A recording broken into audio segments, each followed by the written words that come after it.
Hello, everyone. Hello, welcome. Come on in, make yourself comfortable. Hopefully, you have brought your cup of tea or your reusable drinking vessel. It is pretty hot here. I'm guessing it's pretty hot where you are around the country. So we'll be hydrating a lot during the session. I'm just giving everyone a minute just to join as people kind of come in and take their seats. It is my very great pleasure to welcome you today to a very special webinar session where we are going to answer your questions with some fabulous sustainability experts. This is all part of our partnership with BT and follows up from our green growth report that came out a couple of months ago. Was it a couple of months ago? Not even, like about a month ago.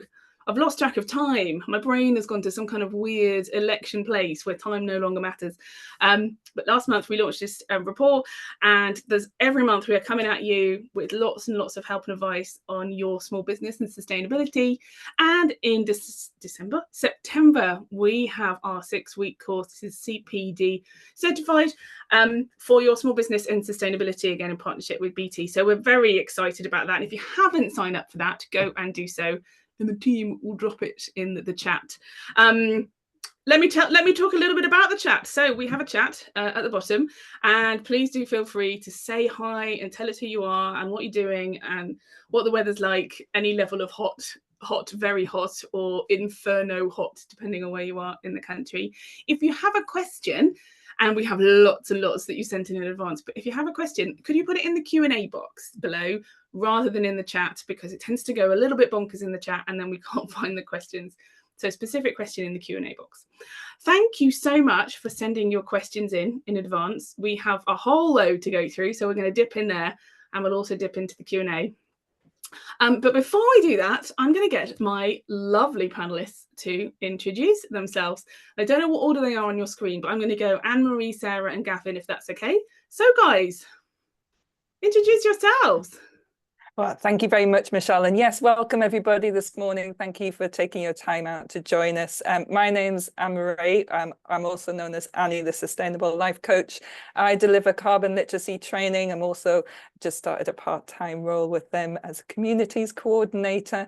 I also do sustainability coaching. I work with the amazing Adam as a People Planet Pint host, and I also deliver his carbon reduction in an action in a box workshops, and I work with Net Zero Nation on their Net Zero Accelerator program. So that's me in sort of a nutshell. Awesome. I can go next. Hi, everyone. My name's Sarah Moneypenny. I'm a sustainability and strategy consultant. I spent about 5 years working for very big Fortune 500 companies, thinking about sustainability for those guys.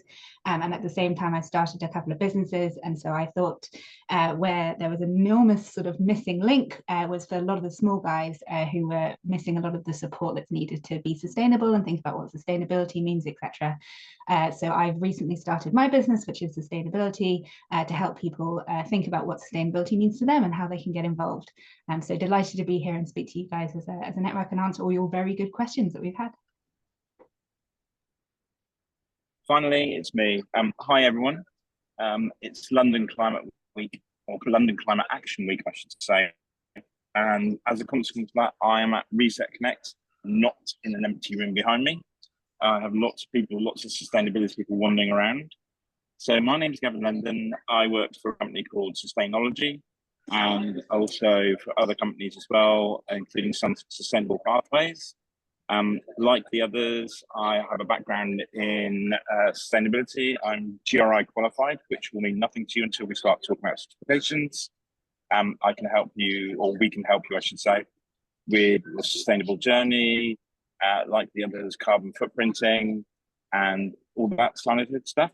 And as the session goes on, we will find out more and more. And thank you once again for all your questions, 60 of them.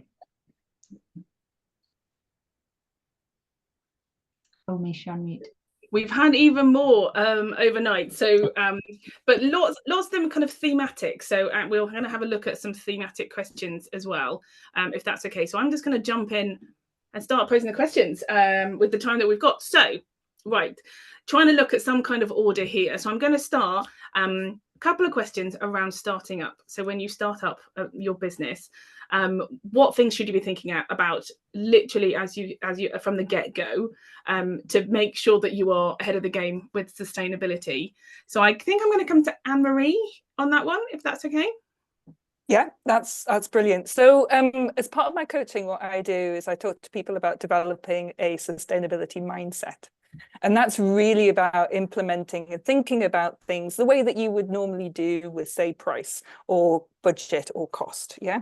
So how do you design your business with sustainability as the core of your business? So, for example, it may be about taking something. I always use a practical example, which I have myself, which is a training shoe. Yeah, a runner, a normal trainer. Yeah.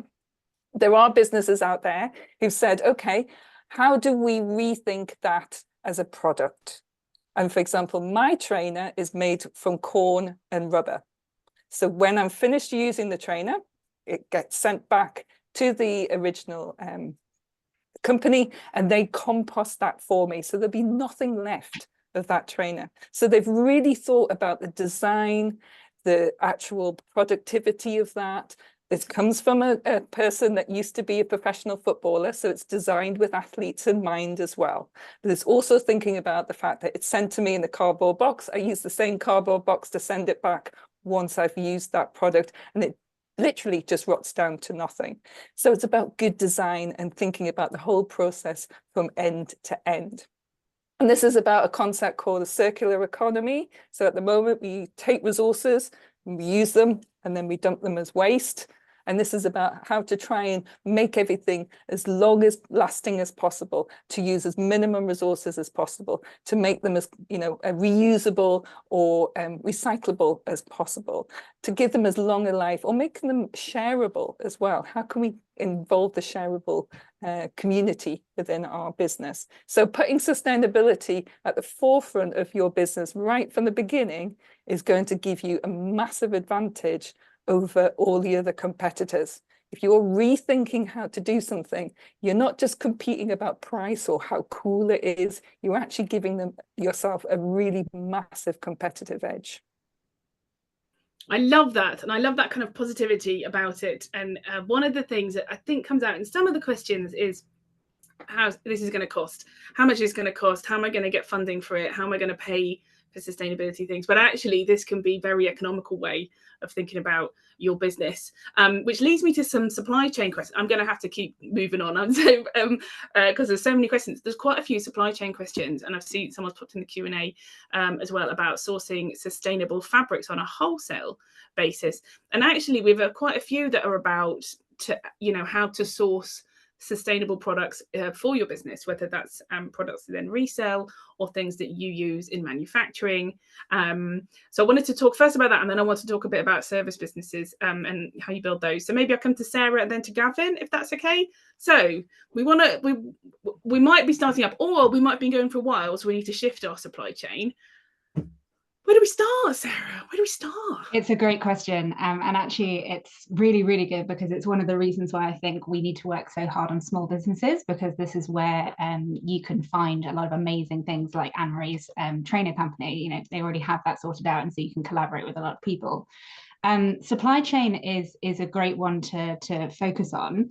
I think there are a lot of companies out there that are thinking about sustainability. And the first thing that I would really push everybody to do is think about what sustainability means to you. So is it just carbon? Is it circular economy that Anne-Marie was talking about? Are we talking about supply chain, people factors like slavery in the supply chain and things like that? So trying to work out what makes sense to you for your business.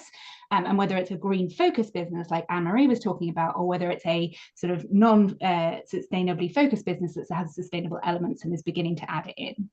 So the first thing I would do is evaluate what sustainability means to you, and then think about how that manifests in your supply chain. So does that mean you need to find a new textile supplier? Does that mean you need to find a new partner, or look into a new product or something like that? And as you were saying, Michelle, you definitely have opportunities for lots of new sources of revenue, and also places to save money as well if you're looking down the sustainable route, which is wonderful. Supply chain is is a hard one, because you essentially have to work out the answers individually for each of your products. But there's so much out there that you can really find. So I give you a great example for textiles. I've been working recently with a company here in London that takes plastic signs and things like that and turns it into things that you can give your clients as presents, which is really cool. And there's tons and tons and tons of organizations out there. They're called Bean London, BEEN, and they're very, very good.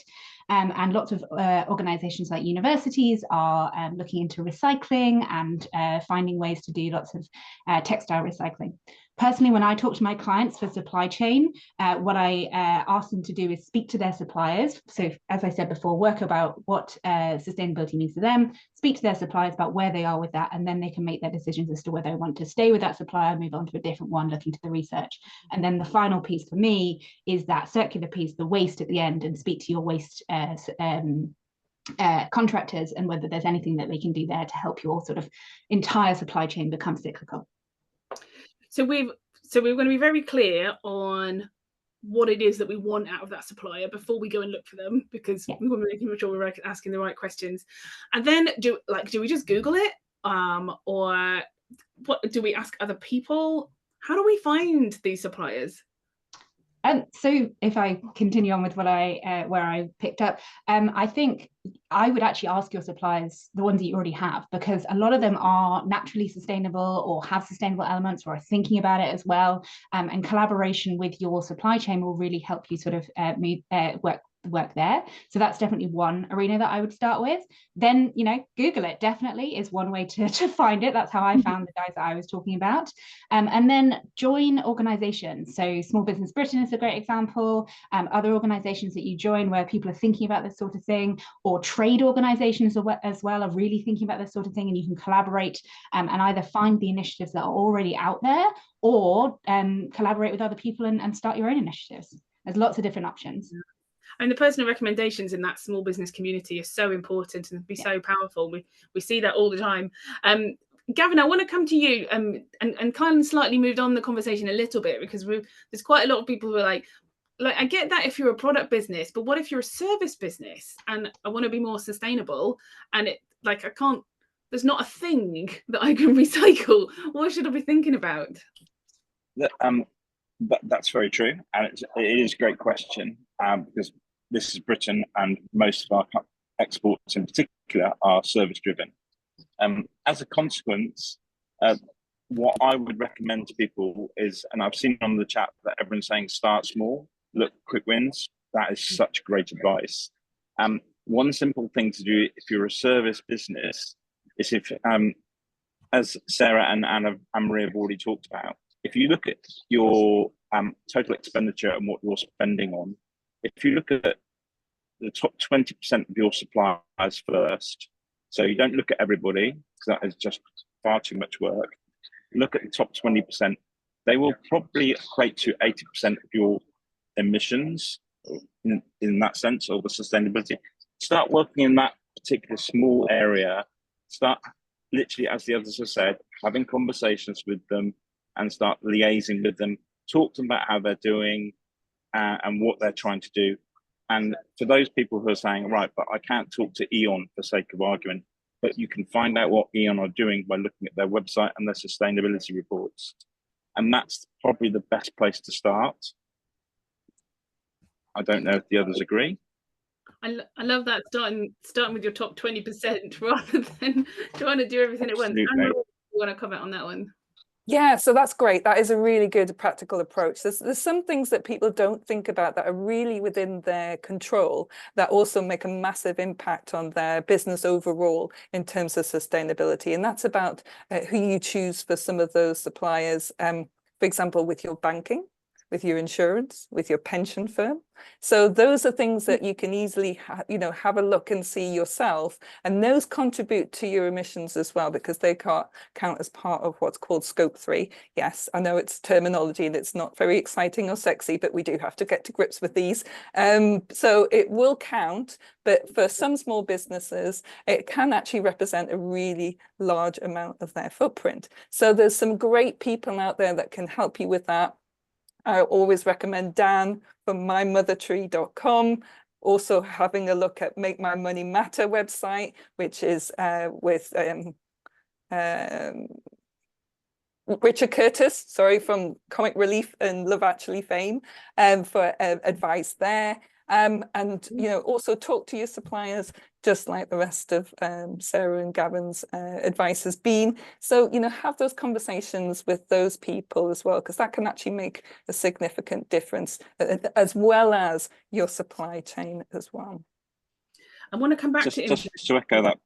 Sorry, so just to echo that point by Anne-Marie, because it's so important. One of the biggest changes you can do as a small business is look at where your pension is being invested, and My Mother Tree is the place to go. I love that. And I've not even thought about that, to be honest. So simple, practical things you can go and do now. Go away, have a little look. And a lot of this stuff you can actually Google, which I love. I think kind of thinking about some of these things, that supply chain, the people you spend your money with. One of the questions that's come up a lot actually is, how do I measure it? Do I have to measure it? Is it more about just kind of cutting and doing better tomorrow than I did today? Or how do I actually measure it? Sarah, can I come to you? Is that all right? Sure. Yeah, and it's a really good question. I think a lot of small businesses feel a bit disempowered, because especially if you're a small business in a large business's supply chain, you sort of think, why should they answer to me? Why should they give me the data that I need, et cetera, et cetera. But actually, you'll find a lot of positive response when you do start reaching out to your supply chain, because people are interested and they are thinking about this, and they have lots of different drivers as to why they're doing sustainability. And so the answer is yes, you do need to measure. Ideally, against all the criteria that you're thinking about sustainability for, whether it's just carbon or waste or anything else that we've been talking about. And you can reach out to your suppliers and ask them for a list, or even, as Gavin said, just go on their websites. And a lot of them are publishing impact reports, which have these things on their websites, and you can look on there. And if you want a bit more detail, you can go on the websites and ask them. And if the answer is no, that's still an answer. You know, you still, you know, you've asked for your KPI, you've asked for how many carbon tons they're using in scope 1 and scope 2 in 2023. And if they say they don't measure that, or they're not willing to share it with you, that's still an answer, and that informs your decision making as to whether or not you want to continue working with that supplier. So I would very much push for you to definitely ask, and also, you know, consider their response and their level of enthusiasm in your continuation with them. And are there like simple talk? Like, so I think there's sort of a sense that if I want to go and measure my carbon footprint, this is going to be a very expensive audit process. And obviously, we're big fans of things that aren't expensive here at Small Business Britain. So if I wanted to, is there a kind of a simple way of doing this, a quick and dirty way of doing this? I've seen some nodding heads. Who wants to jump in on this one? I can jump in if you like, Michelle. Yeah. So there's definitely different ways to approach it. And again, you know, it depends a lot on your time and your budget and, you know, your capacity. I'm always an advocate for education. So I would always recommend doing some carbon literacy training to get some understanding there. But I also know that there's a great course coming in September through Small Business Britain. Will also help you do some great sessions to get an understanding of what these terms mean and how to approach it yourself. If you'd like some assistance though, Small 99 does do some very low cost, very time efficient workshops, which will give you an estimate of those emissions. And in a group session, so you're not by yourself, you're working with other small businesses, you can find out what your emissions would be, and then you can start to put your sustainability story and your sustainability plan together. So yeah, contact Small 99 for that in terms of those workshops, and also for the calculator. If you want to go in a little bit higher, if you want to get some more detail, then you can join the Net Zero Accelerator program with Net Zero Nation, and they go really granular with those scope 3 emissions down to very, very, you know, detailed there for your, and they have a lot of support as well in a group setting to make sure that you're not on your own and that you can get that done for you without a lot of time and effort. You still need to do it. It's a bit like your tax returns. Unfortunately, everyone has to fill them in. They're not straightforward. They do require a little bit of help, but there's, you know, you can either hire an accountant, learn some of the things to do it as a self-assessment, you know, or find lots of webinars, for example, that Small Business Britain does, and lots of experts and mentors that can help you along the way. So there's lots of help out there. Don't worry about that. I love that. Gavin, you had your hand up. Yeah. Just to echo what Anne-Marie's saying, and Sarah's mentioned it before, this whole world of sustainability does have lots of technical phrases. As a consequence of that, there's no such thing as a stupid question in this field. And you can see the enthusiastic nodding from everyone. And as Anne-Marie said, it's all part of teaching yourself. We're all on the journey. Sustainability has been around for technically 30, 40 years, but we're all still learning, and it's dynamic, it's changing all the time. Yeah, another good one that I'd just add in there is SME Climate Hub is another really good one. It's run by the UN, and it's their small business version of their sort of race to zero. It's completely free, and you get Normative, which is quite a high level good sort of piece of software. They do a free version for small businesses, and it takes about an hour. And it educates you really nicely on sort of what all the different terminology is and that sort of thing. And you can definitely start with that, and then get into more detail as you get later down the line. I love this. This is homework. Everyone can come from here and go off. You can spend the rest of your day doing these things. So write all that down. We'll send you off to do that. I was thinking a little bit about that and some of the questions that we had when you talked about some of these calculators and places to go. Some of the questions that we had, and Anna's put the link, by the way, to all these things in the chat. Accreditations. So often, and B Corps come up a lot, I think. Often these accreditations, even if you don't get the accreditation, they have a lot of these tools along the way that you can use, and that doesn't necessarily have to cost, to help you, you know, understand where you're at with sustainability, get your hands around, you know, even if it's not a complete audit, like the things that you could change, where you could start. I'd like to ask all of you actually, like, what are your thoughts on accreditations? Like, good thing, bad thing, very much depends, do the process, don't pay. Where are we at? Sarah, I'll come to you. I'll go Sarah, Gavin and Anne-Marie, if that's all right. So Sarah, this is one of the big ones that comes up, so I want to get all your thoughts on this one. It's a really good question. Certifications can be wonderful. They can be a bit of a waste of time. They can be incredibly expensive. So honestly, I would push people to think about what they want from the certification, first of all. And also, I think to Anne-Marie's point earlier, like what resources they have, both in terms of money and time. And so if you think about what you want, you know, are you looking for just recognition? You know, do you want something to put on the website? You know, do you want something that is aligned to a specific organization? I talked about the UN. Or do you want something that's a bit more UK aligned or something like that? Do you want a community to join? Do you want a support network? Like, what are you actually looking for out of that certification? And then secondly, thinking about like what time and resources can you put in? Are you willing to pay for it? There are lots of free ones out there. And are you willing to do the learning? Do you have the time to do the learning yourself, or do you want to externalize that and have somebody else sort of do the learning for you? There are lots and lots of good certifications.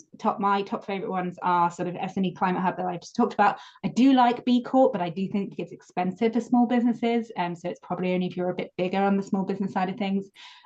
Or if you want to get really technical, there's a good one, Science Based Targets Initiative, SBTI, which is fantastic, which is out there. And there's a million in between. And the other thing that is the final thing I would say to consider is if you want a specific one to your industry. So for example, like I work a lot in construction and manufacturing and things, and there are lots of very specific ones, which is very helpful because you get the learning plus your industry knowledge on top. So think about what you want, think about what time and resources you have, and then you'll be able to find specific ones that work for you. Thanks. Yeah, great. Gavin, any thoughts to add to that? I think what Sarah... We're losing you a bit, Gavin. I do... Yes. My internet connection is dodgy, as they say in the trade. Oh, completely lost him. We've lost Gavin. He'll come back in a second. Anne-Marie, thoughts on accreditation? Oh, Michelle, this is something I could literally talk for hours on. So it is a massive subject. And something that I was reminded of is that I went to a sustainability event about a year and a half ago. And I was very surprised when there was a company, a small business there, that were promoting fresh beef dinners for dogs. And as a sustainability expert, I was like, okay, well, I'm really, trying to help everybody reduce their beef content, as humans first. And then, obviously for pets, they've got a large, wide range of things that they could eat as well. So I did ask, I said, oh, I'm really interested about your products there for dogs that contain beef, in terms of sustainability. And they said, oh, we're a B Corp, it's okay. So in terms of accreditations and certifications, for me, again, it's about, they can be very useful. I mean, what does that accreditation mean for your customer? Are they going to recognize it? Do they understand it? Do they know what it means? If you're in the supermarket and you've got a chocolate bar and one says it's low carbon, another says it's organic, and another says it's Rainforest Alliance, which one of those certifications is best? Which one of those would you choose for your business? So for me, again, it's developing this mindset. It's saying that, it doesn't really matter about the certification. It's about proving what you are doing, irrespective of whether you're getting the certification or not, because there's around 450 plus certifications out there, depending on what you're actually looking for. So for me, personally, it's more about saying, what are you doing? Can you demonstrate on your website? Can you put a QR code on your product, or can you send people to say, these are all the things that I'm doing, and that's pertaining to you as your business? I personally like to see people who are demonstrating that they are continuously lowering their emissions, and also documenting that in terms of their actions and also their figures. Certifications can be a really nice badge, but unless it's actually doing something and it means something to the business, it's walking the walk as well as talking the talk, and it also means something to customers, then it's just another badge. So yeah, in a nutshell, I literally could go on about this for hours. Well, we've got Gavin back. If you can hear us, Gavin, thoughts on this? Yeah, I think Anne-Marie's just touched on a real soft spot. We had an entire session yesterday at Reset Connect about people who are just concentrating on complying and regulation, as in literally focused on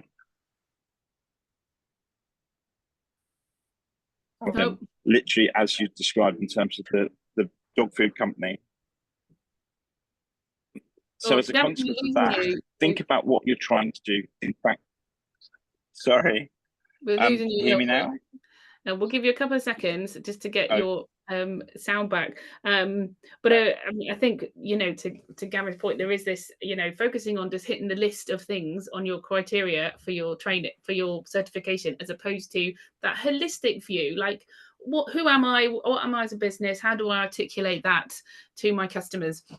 And that actually leads on to my next question seamlessly. It's like I planned it, which is about that conversation, communicating it. And there's a couple of things that we've had questions on. One is, how do you communicate with your customers about your sustainability? And one is, and that's come up again in the questions in the chat, is how do you communicate with people who don't get the need for sustainability, who aren't kind of bought into it, who think it's maybe not real. You're probably not on the webinar today if you're in that group, but if you're thinking about your staff, your customers, your supply chain, if there are people like that having that conversation. So if we kind of take that in two parts, maybe one first starting with, let's start with how we talk to people who maybe aren't bought into it, and then we can talk a bit about how you engage with your customers with it.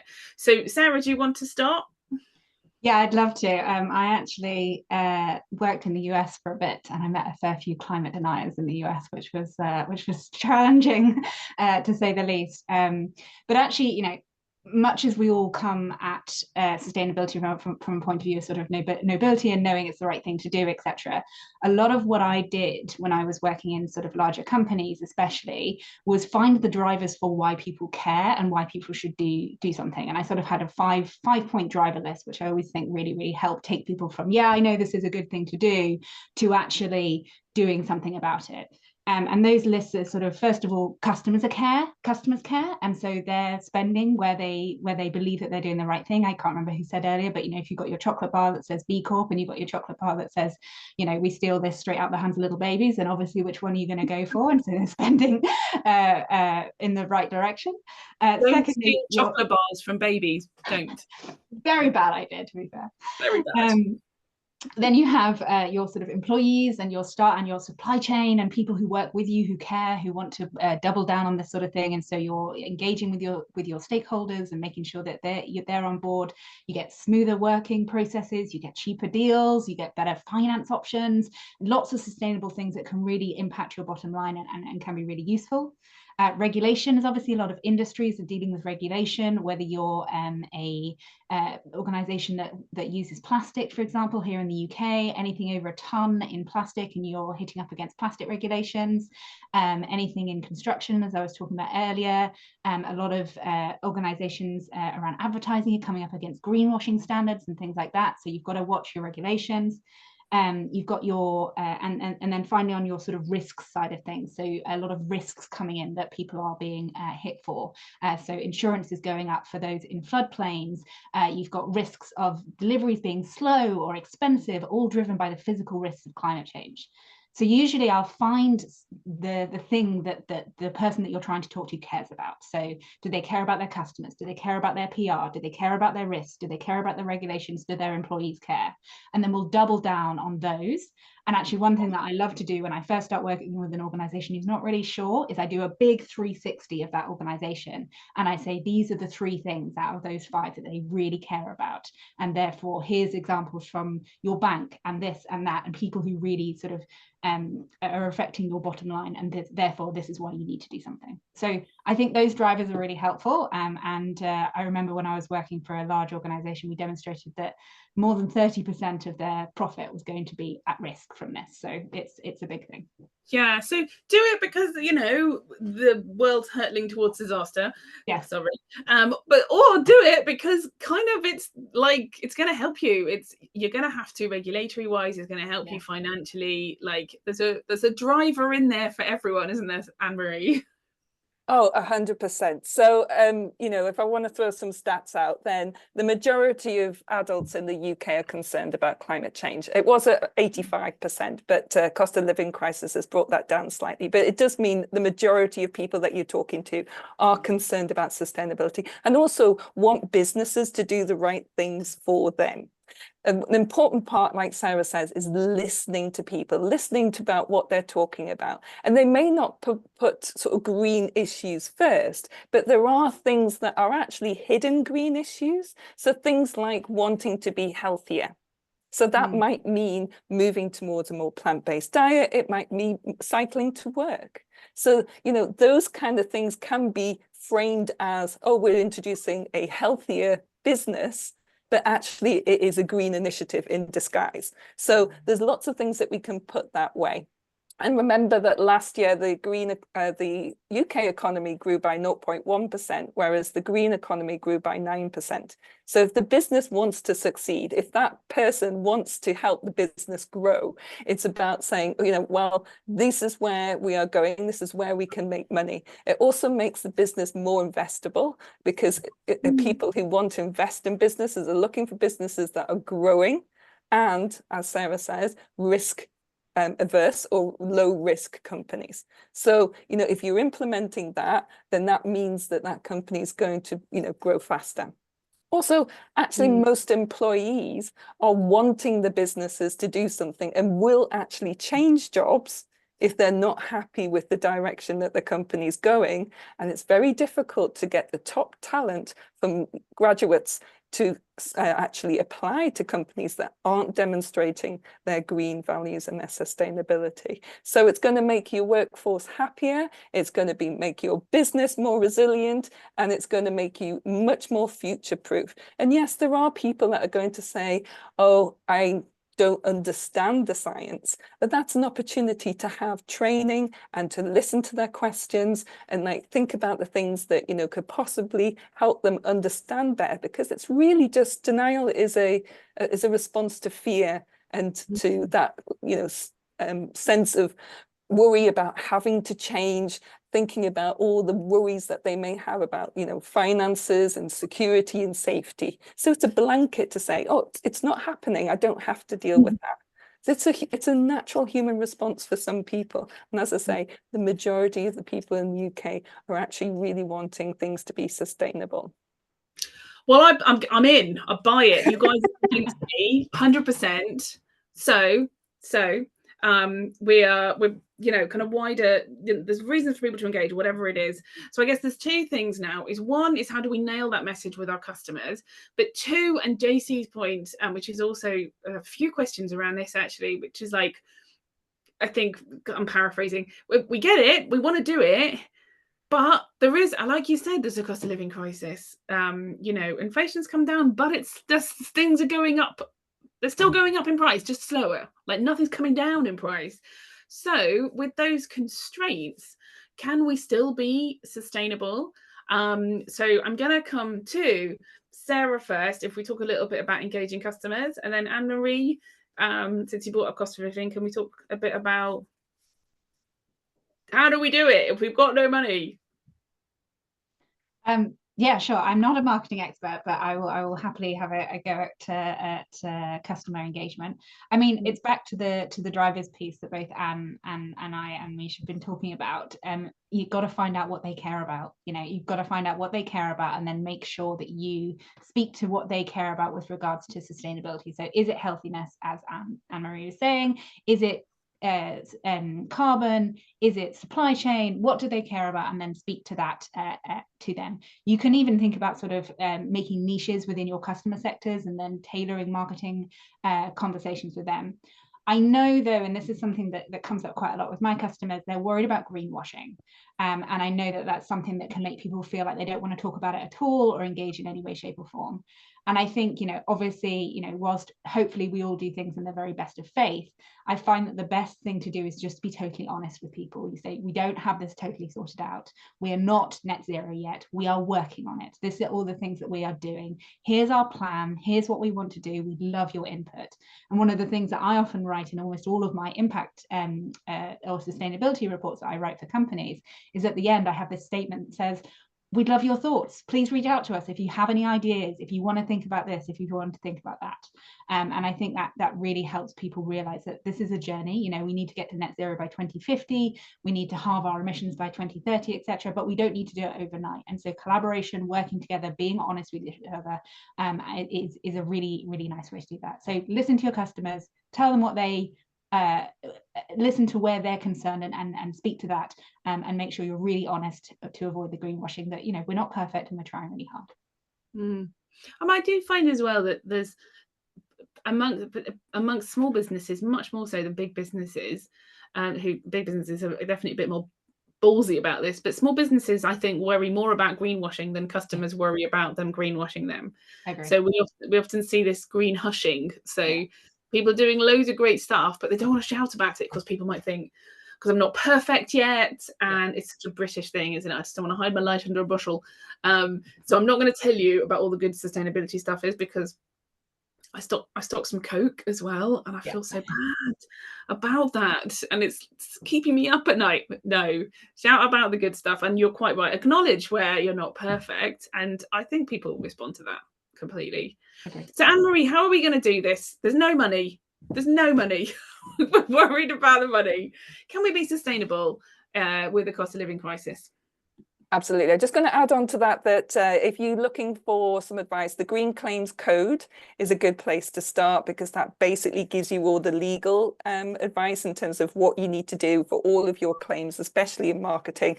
I'm sure it's covered in the Small Business Britain Sustainability course in September, but also I do have a Carbon Literacy for Marketing Professionals where we do focus a lot in about greenwashing, how not to green hush, and how to avoid all of those pitfalls as well. In terms of, the most difficult question, probably, Michelle, which is always, how do we fund this? Where do I get the money from? We're really doing it in a really interesting economic time as well.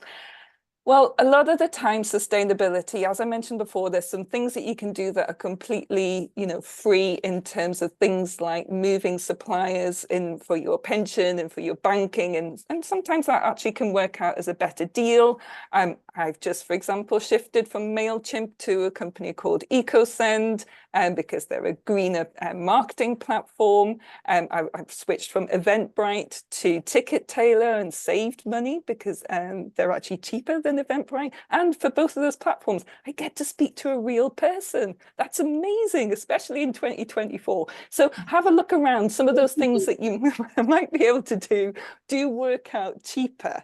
And then there's other things that, I bet you if I spoke to a company 8 years ago and talked to them about energy efficiency, how much more profitable they would be now, because they aren't feeling the effects of the energy price hikes, etc. So, that foresight is about investing in your company to make sure it's future-proofed. And then there's some things that are very simple and you may not have thought about it. So, for example, there's a company that's been through the Net Zero Accelerator program. They asked their customers, can we reuse the packaging that we get the products in? Customers said, yes, no problem. And guess what? They saved £12,000 a year just on the packaging, and also a lot of time, faff, and hassle, right? So, but they engaged their customers, they made sure it was okay, and they saved that amount of money. Additionally, there's ways of monetizing your waste as well. There's lots of different ways that you can think about, how is my waste products going to be utilized by another company or another project innovation nearby. A really interesting one, there was a company that makes the curling stones. They take the rock and make the round curling stones for the sport. And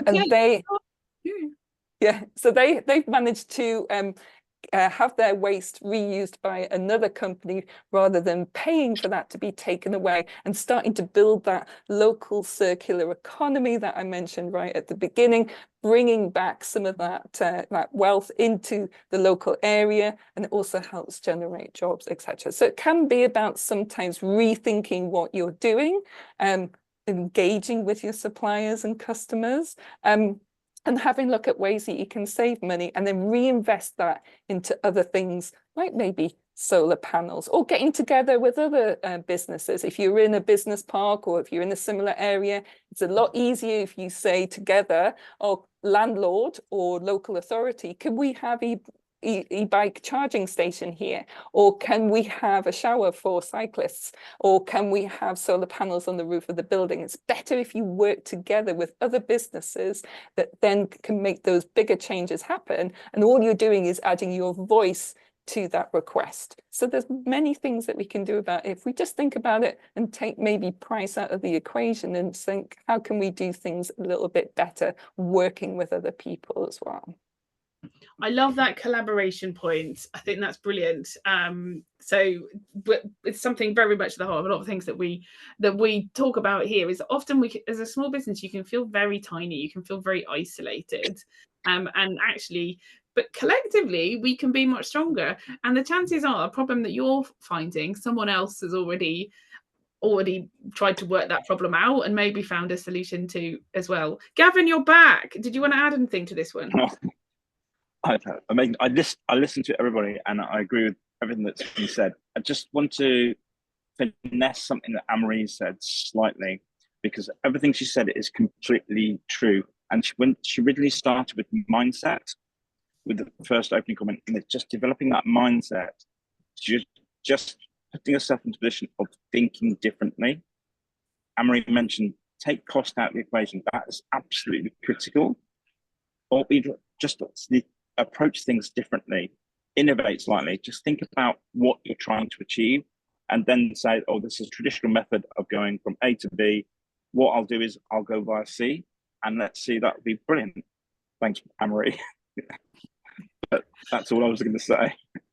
Well, I mean, on the subject of spending money, so having said, like, it doesn't have to be about spending money, I do want to ask you a bit about spending money, specifically on offsetting, because I'm going to put a few offsetting questions together just to have a wee chat about it.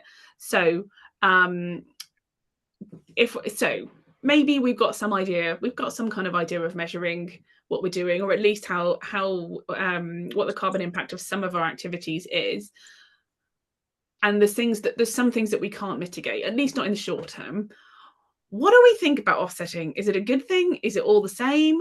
Are some better than others? Should we pay a lot of money for it? I see heads going from side to side. Yeah, not one single answer on this. I'm going to come to you, Sarah, for some thoughts, and then I think we'll maybe get everyone to chip in a bit on offsetting, because I feel like it's not a single answer question. No, it's a very complicated question, and it's very, very challenging. Offsets are incredibly difficult because they're quite badly regulated as a market. So there is a couple of markets out there that are voluntarily regulated. There are a couple of geographies out there that do have good regulation, but fundamentally it's been a bit of a cowboy town where people can sell you a tree that doesn't exist. They chop down that tree later down the line. They make up a project that then doesn't do anything. It's a real cowboy town, and it can be a real problem. In fact, there's a very good podcast on this by Akshat Rafi about why offsets are so very, very difficult. I'll try and find the link and put it in the chat later. If you find a good offset, though, it can be a fantastic thing to do. The things I like to look for is sort of verification, so some sort of independent verification that has good backing. So again, like the UN or CDP, Carbon Disclosure Project, or any of the sort of verified carbon offset markets, that can be very, very useful. It has a good carbon price, so we do have to be careful that you're not being exploited for ridiculous offset prices, but also you're not paying £10 for a tree, which is sort of looking in the middle. And then something local, which I think is a really good piece, especially for small businesses, because you can support something that's around the corner and go visit it and see what it's like and meet the people. You can visit your tree. You can visit your tree. I mean, I've got one in my back garden, which I count as my offset. No, I'm kidding.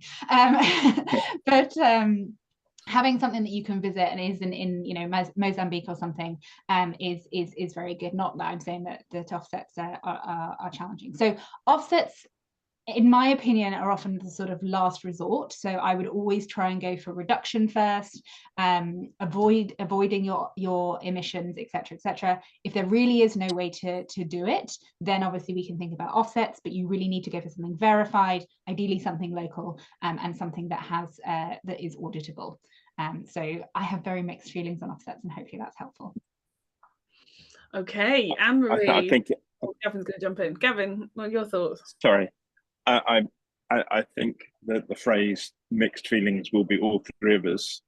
I think the world of offsetting is slightly betrayed by unfortunately larger companies that are basically just saying, oh, I've got 40,000 tons of carbon emissions to offset still, or 40,000 tons of carbon emissions means I'll buy a forest in the Amazon. Great. That's really not helpful. It's not adding to the discussion. Offsetting is so controversial. Science-based targets have recently just had a little bit of an internal civil war over offsets. But I think we'll probably all agree that with Sarah's approach, you reduce your emissions as far as you possibly can, and then you offset the last little element. And just so everyone knows, it's not just trees anymore. There's plenty of other options, rewilding, there's sea kelp, seagrass. There's plenty of options that could be much more beneficial. Anne-Marie, sorry. That's all right. Yeah.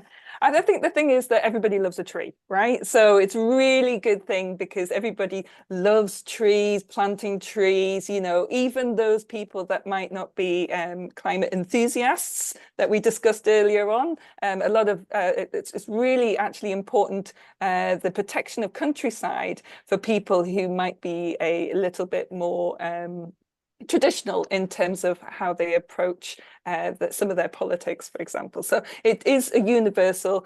We did see more than 100,000 people out on the streets this weekend for restoring nature as well. So it is very popular. And there's definitely some things that are great about supporting you know, those kind of projects, irrespective of whether it's considered as offsetting or not, because it does engage with customers and it does engage with employees. However, you do need to be very careful because, for example, the EU is banning the term carbon neutral, which is basically that what Gavin said before about calculating your emissions only for scope 1 and 2, which is only usually around about 10% of your total footprint, and then just saying, oh, we're just going to offset that with a whole load of trees, for example, or peat or seagrass or whatever.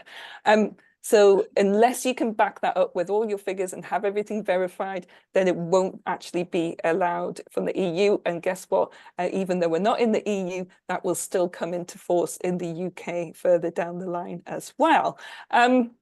So yeah, offsetting isn't great. Reduce, reduce, reduce, avoid as much as possible first. By 90% is the minimum for the true sort of net zero definition out there. And yes, there are things like aviation, but it's about, again, how many conversations are you having with other businesses, with influential people, with MPs, with councillors, with your local authority, with multi-million-pound celebrities, VIPs, whoever it is that can make those systemic changes happen. Dale Vince, who is the CEO of Ecotricity, UK's greenest electricity provider, he's bought 80 electric planes because nobody is actually addressing flights without using jet A1 fuel. So those are the change makers that we can. He's the green Richard Branson, you know, he's the new version of what we need in this country. And there's plenty of people on this call that could also be the new green, you know, other, you know, inspirational business leaders as well, and making those fundamental shifts that we need to happen in those industries so that we don't need offsetting. But definitely, you know, if there's a bit of land outside where you live, you know, get involved and see if you can put some trees there, or, you know, involve a project with schools, other businesses. Always verify what kind of offsetting project you might get into. And yeah, you know, there's things like the Tree app.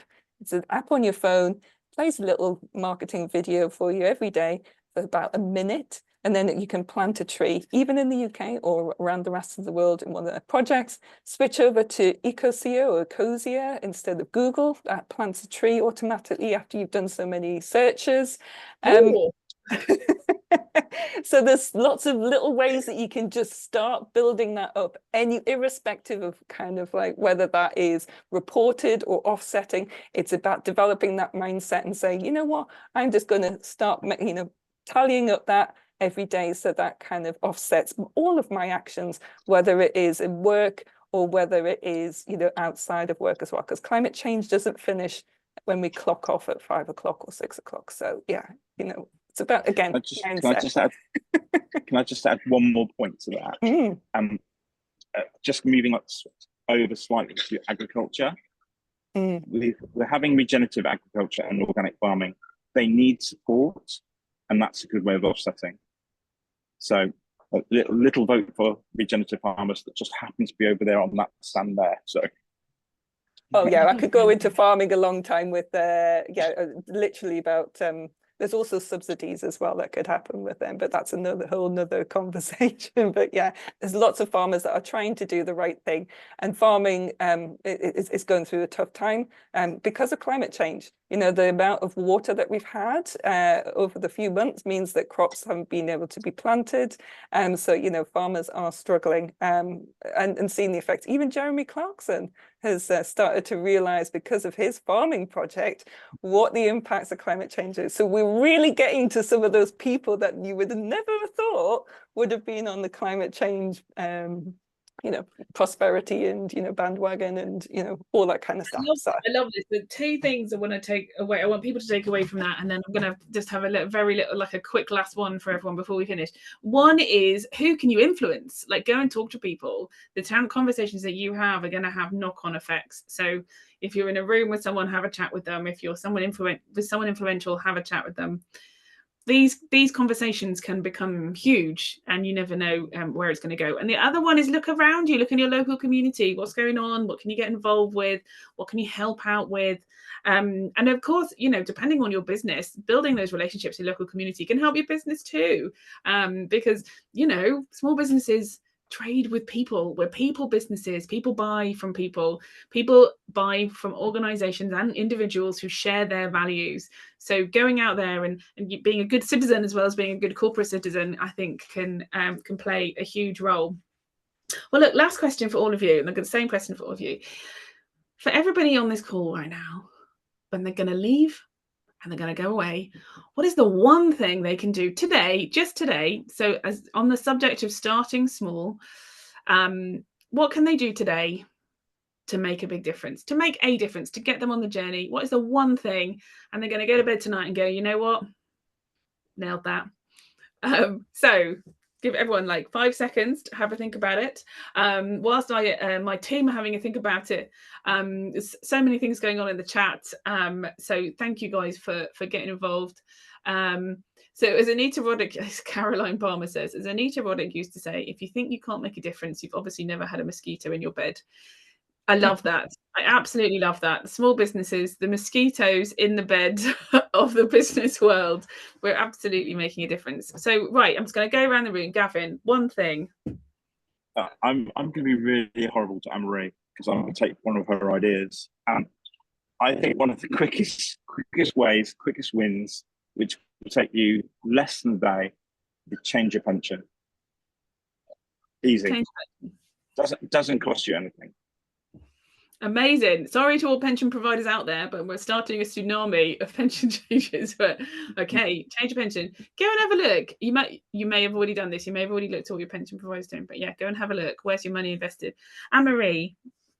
So the first rule of climate change seems to be that you don't talk about climate change. And the second rule about climate change is that you don't talk about climate change. But actually, most people are in the same boat. And, I think the best thing to do is to have conversations with the person that you're in the bus with your family, with your friends, with your relatives, with your suppliers, with your customers, with other business owners, everybody that you meet, because actually, this is something that concerns everybody, that involves everybody, and that we all can have conversations. And that might be, as I say, just asking them, can we use this packaging and saving yourself 12 grand?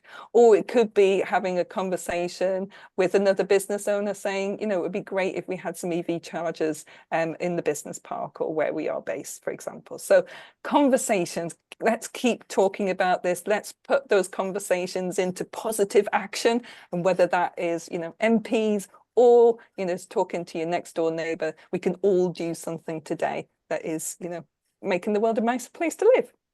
I love it. If you are like me and roasting, you're going to go out and buy your ice cream, find someone on the street, go and have a conversation, go and find someone. You never know where it's going to go. We're going to talk. Or like Gavin's mentioned, you can always find a People Planet Pint near you. There's more than 50 happening each month across the UK, even now out to Honolulu and New Zealand. So you basically, go and try and find other sustainability-minded people. You don't have to have a pint, but you do get a free drink if you're one of the first 33 there. And it means that you can have a rant, you can have a moan, or you can solve climate change on the back of a beer mat. So do get involved as well. I love it. Last word to you, Sarah. Gosh, that's a lot of pressure, the final word. There's also People Planet pastry if you're not a pint person, which is great.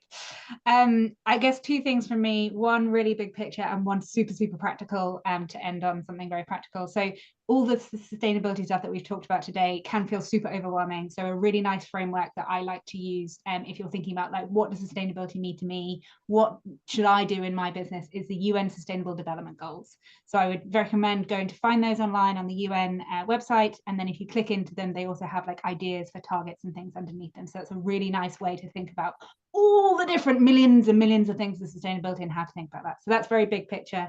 The really practical thing that I would say that if everybody could do, we would solve climate change incredibly quickly, is think about your electricity and where does it come from. So if you can switch to renewables, which is often cheaper, it's very easy to do. It's something that you can do at the end of your contract. It's something that you can do online with just a little form change and switch to renewables. You don't have to build solar panels on your roof. You just have to make sure that you sign up to one of the renewable organizations like Ecotricity, like Anne-Marie was saying, or Octopus, or many of the others that are out there. If everybody did that, it would make a massive difference. So very practical. Amazing. I love it. We're switching our money, we're switching our electricity, we're having a chat, we're maybe having a beer. I love it. Look, guys, thank you so much for joining. Thank you, everyone who did some lovely comments in the chat. Such a great session. I've really enjoyed this. Thank you so much to my panelists. Thank you, Gavin, Anne-Marie, and Sarah. Thank you so much to the guys at BT. We love working with them on this. It's right at the heart of everything that the BT is doing, and it's great to see leadership. We need leadership from big organizations. Feel very small and on our own, and we're not currently seeing a lot of leadership from government, but who knows? It's an election, things could change. So lots of great leadership on this from BT, from Small Business Britain, Sustainable Pathways, Small 99, a lot of the organisations you guys have talked about today. If you want any more information, please do get in touch with us. Drop us an email. This is recorded. You can go and watch it on catch up if there's something someone mentioned that you can't remember. So don't worry, you can always come back and check on this. In fact, you may be watching this on record as we speak, in which case, hello and welcome, and thank you for joining us as well. We will be having lots more on sustainability as the year goes on, including, of course, our 6-week course, which starts in September. It is all completely free to access. It's very flexible. You can either join live or you can catch up later. Don't forget, if you've joined today, you'll have the chance of getting one of 5 free mentoring sessions, one-to-one coaching on your business and sustainability. And we will be in touch with you about that if you're one of the lucky winners. So take care of yourself, everyone. Stay sustainable, have some good chats, and we'll see you all very soon. Thank you. Bye. Bye.